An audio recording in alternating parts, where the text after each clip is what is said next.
Movement to peace. Greetings, R. Frederick Riddle here with another Christian News and Views. This is episode 102, actually. Uh, I'm just amazed at how fast this has gone. But anyhow, moving on. This is Wednesday, and I'm looking at today's headline, and let me show it to you here so that you can see this. And right up here, movement to peace after a phone call. So what happened was that President Trump and President Putin had what they call a lengthy phone call, um, and that they had achieved a movement to peace in Russia's invasion of Ukraine. It says, but while Tuesday's call ended with Putin and Trump agreeing on an immediate pause on strikes against energy infrastructure, the Kremlin makes clear that Russia has many additional demands before it will consider a broader ceasefire. So, this is Associated Press release, so you know what I think about that. But they've given a fairly accurate rendition of the facts, although don't know exactly where they're going with this. I try not to follow their line of thinking too well. There was two statements given out, one from the White House and one from Russia, and just basically stating their opinions. Now, Russia is putting the blame for their invasion of Ukraine, on Ukraine. And Trump has accepted that to some degree. Don't know whether he really believes that. I don't think he does. But he is using that to, as I would say, it looks like he's trying to raise it up. And this is what a lot of the talk in the papers have been, trying to get Russia on an equal footing so that they can actually have a negotiated peace. Trump believes in a negotiated peace, and that comes from his own expertise in areas like that. Let's see, I want to go to 4, here we go. And some of the things in which he has talked about has been a strategic, I would call it strategic positioning. And at first glance, it does not sound good because he's building Russia up. Now, the liberals will say, oh, he admires Putin and he admires the government, the way Putin rules. No, they're missing the point altogether on that. Trump, I don't believe Trump admires him in that sense at all. He may see some value, but if you look back at him in previous negotiations, even going back with first term when he negotiated with China, he praised the leaders and he stroked their egos. That's kind of anticipated by those who know how to negotiate on both sides. They stroke one another's egos, and so that the other side has this belief that they're being respected and that their opinions are valued, and to some degree there might even be some truth in that. So if you're going to negotiate something, you have to come at it with respect. If you're coming at it with no respect whatsoever, then you have a big problem. In my memory, I go back to when Gorbachev and Reagan met and talked. They were able to sit down at a table. Now, of course, there was some preceding meetings and all this before they did that. But they were able to sit down and look one another in the eye and talk.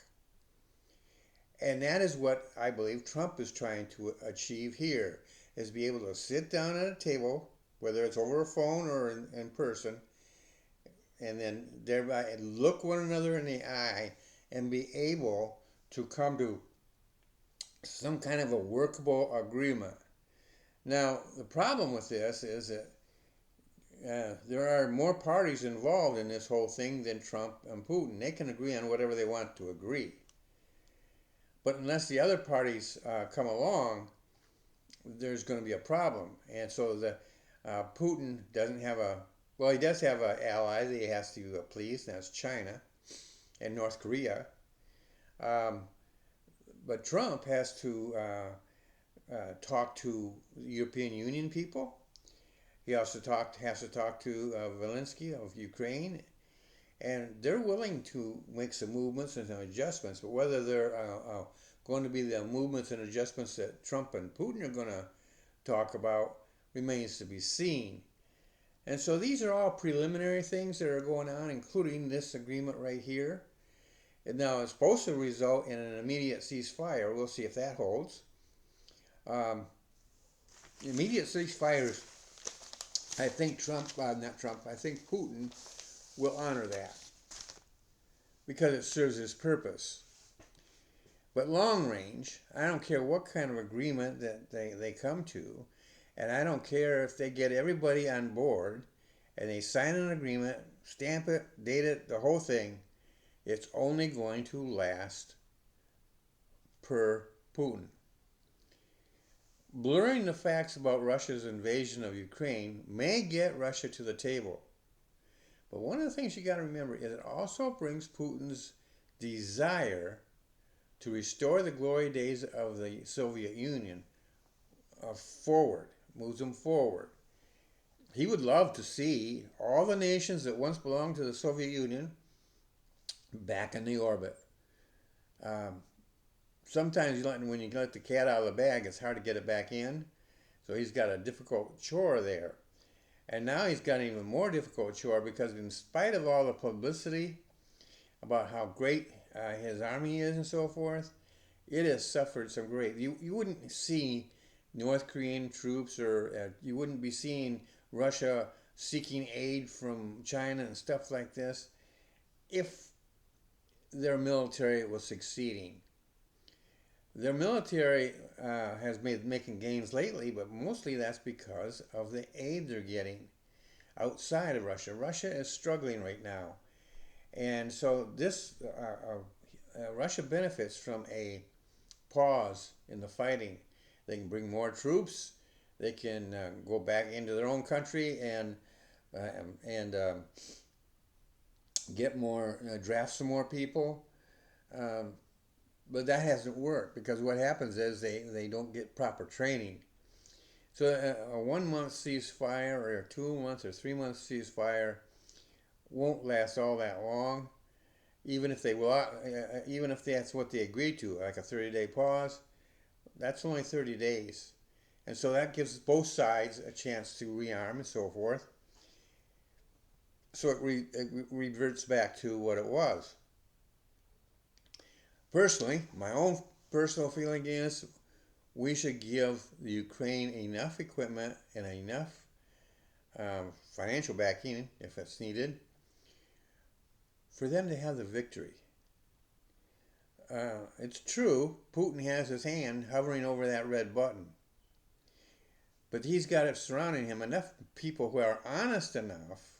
They're not very honest, and they're not very honest with their boss. But they know that if they launched nuclear weapons, even tactical nuclear weapons, they risk being obliterated. Russia is surrounded by countries who have nuclear arms. And those nuclear arms are aimed at Russia. Now, it might be suggested by some that, well, that's why Russia is so they're paranoid. Well, Russia brought it on themselves.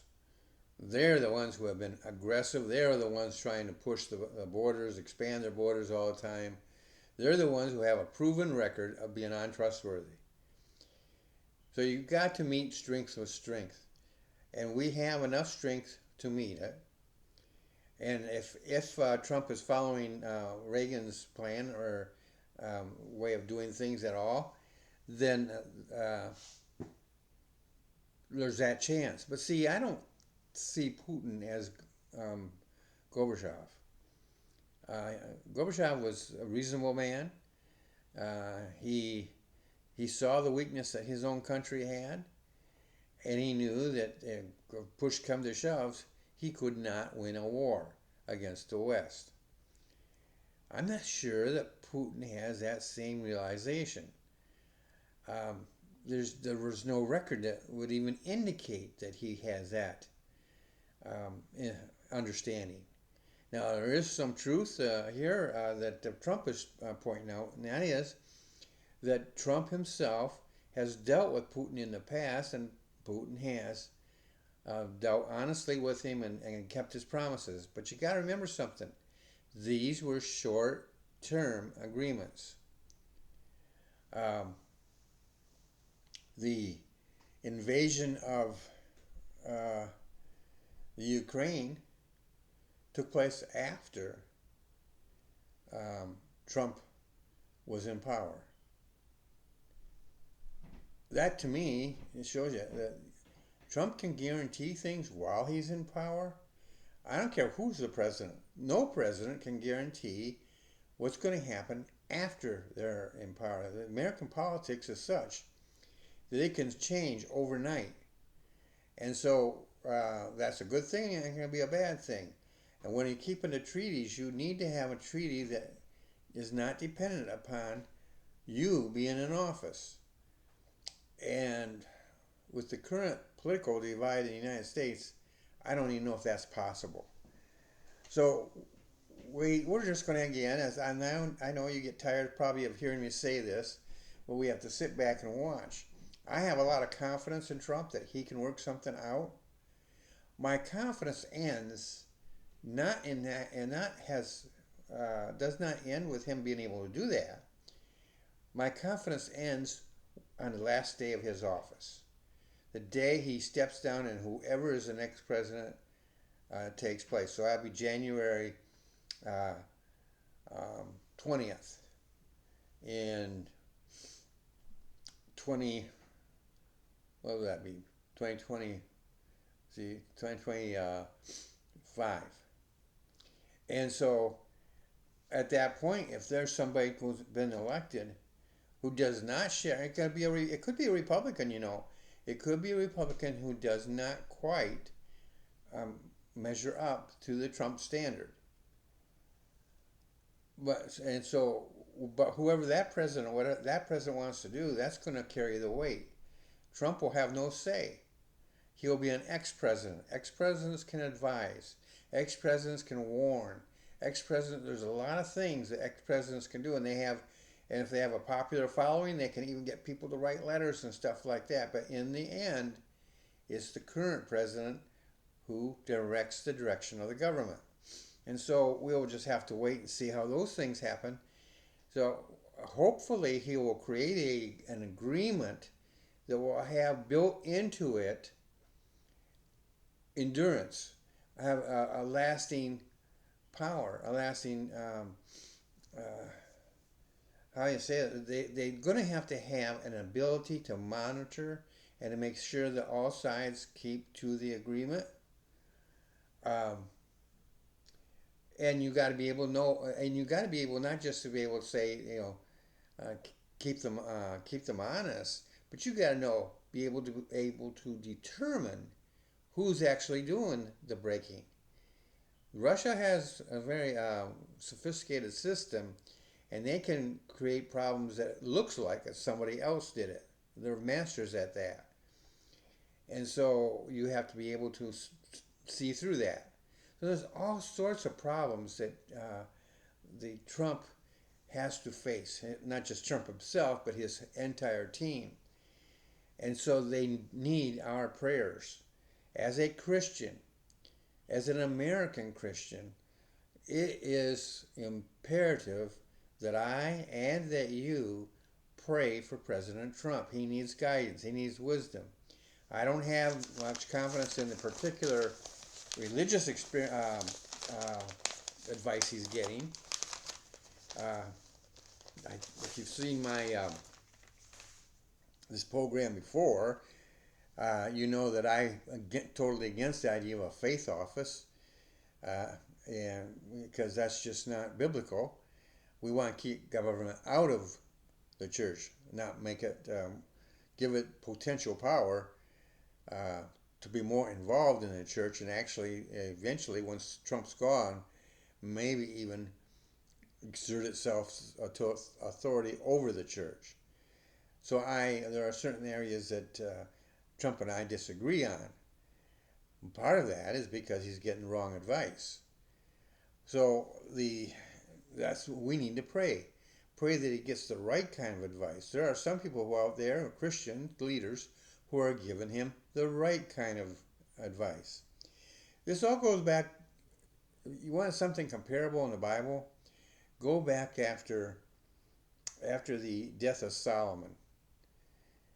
His son was faced with a people who were just, they were heavy burdened, they were overtaxed and things of this nature. And they came and they presented to him that, please take these burdens off of us, and we will follow you to wherever you want to go. We will be obedient. We will serve you.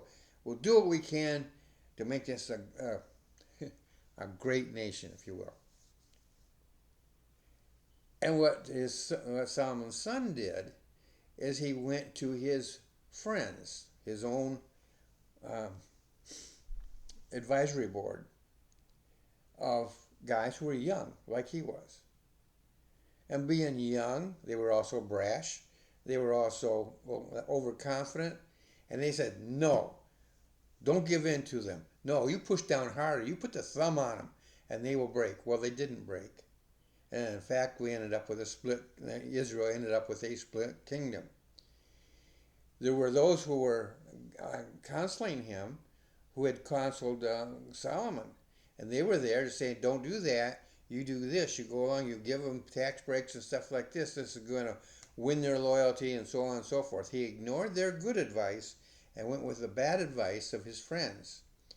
And that is one of the things that would concern me about any person in the office of the presidency. Who are they listening to? And I have a feeling that President Trump might be listening to the wrong people this time around. Before, they were all part of one group, and I think that group is kind of maybe, I don't know much about that group, but there are probably that faction you would call the conservative faction and the liberal faction. And I think he's leaning more towards the liberal faction of that group, which is not his normal thing. He kind of tends to lean towards the center, but the conservative side of the center. And so I just don't know how that's going to work out. The advice he's getting seems to be, I don't know, a suspect. But on the other hand, he's got his own ideas about how to do things. And I believe he's got a plan. And I'm praying that that plan will work, not just short term, but long term. But folks, when you read the Bible, the United States is not in there. Oh, yes, I know in the Old Testament it talks about the young lions, and people say, oh, that talks about the West, including the United States. Well, that is an interpretation. I happen to favor that interpretation, but it's an interpretation. And that does not, and it's when you read those texts and everything, it doesn't give you a whole lot of reason to be all that confident.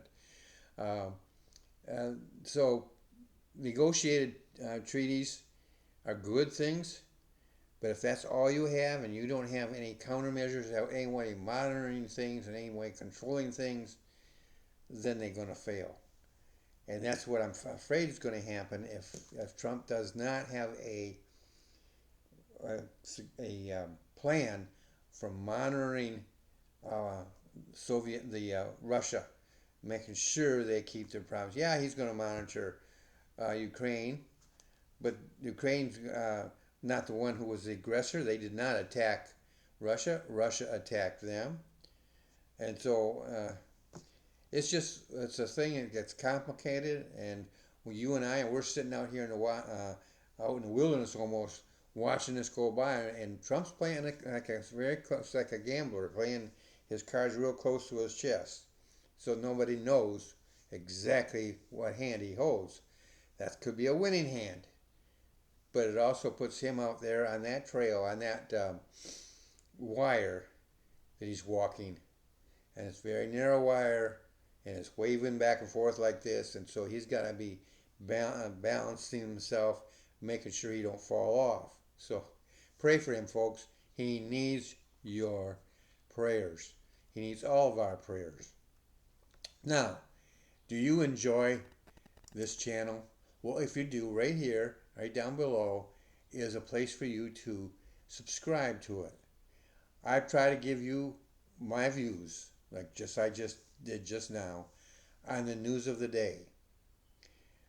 Um, I have to pick and divide when the newspapers, because like when you're dealing with the AP and other news services as well, you got to go in there and try to pull opinion away from fact, because they merged the two together.